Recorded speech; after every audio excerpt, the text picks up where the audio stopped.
It is officially the last day of spring training. Opening day is tomorrow. And here's everything you need to know heading into the first day of the season.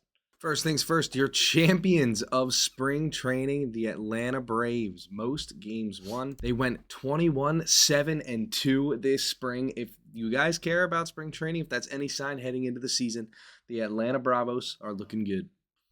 Games are finally being played in MLB stadiums, and Tyler Glasnow ended his last start of the spring with 11 strikeouts. And I know it's against the Angels, who aren't very good any year, but the Dodgers laid it on, and Tyler Glasnow pitching in the fourth, up 10-1, finishing off 11 Ks. There was one interesting thing that happened during this last day of spring training, and that was in the Astros-Cardinals game with Kevin Biggio up to bat. If you show up the umpire and do not challenge the pitch in time, he will disregard your challenge. Pitch comes in, he doesn't like it, he goes to flip the bat, now he wants to challenge, too late, get out of here. You have to go straight to the helmet, you can't show up the umpire, or he will send you off.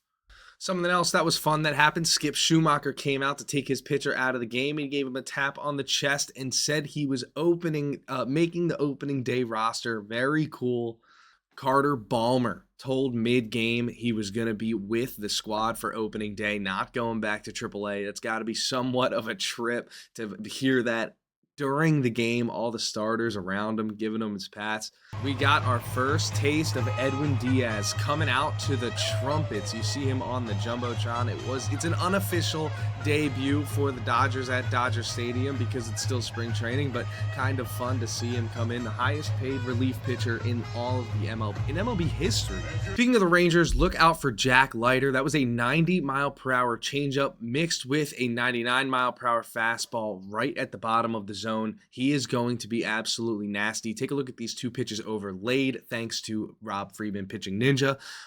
Wow, they look like the same pitch up until the very end. Not sure how anybody is supposed to hit that. Jack Leiter, be on the lookout. Only didn't play for Team USA because his contract is up and his agent didn't want him playing in the WBC because he is going to be worth a lot more money after this year. Only making $700,000 from the Rangers this year. We'll see if he goes on the market or if the Rangers extend him for good money. Looking ahead at the schedule, we have Yankees-Giants kicking off the season on Netflix tomorrow at 8 p.m. Thursday, a couple of nationally televised games. That's going to be the first day that everybody plays. Friday, got the Apple TV games. Some teams are off.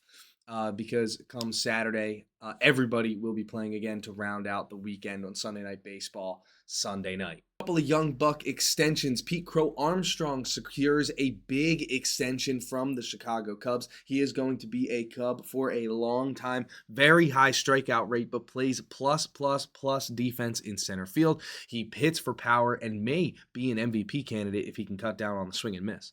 Finally, Christopher Sanchez also gets an extension going into this season. He is now locked up with the Philadelphia Phillies until 2033. The Phillies knew exactly what they wanted. They got their late blooming ace and locked him up for as long as they could before his contract was even up. So leave some comments. Who's winning the World Series? Who's going to the World Series? Who's winning MVP? And who's winning the Cy Young?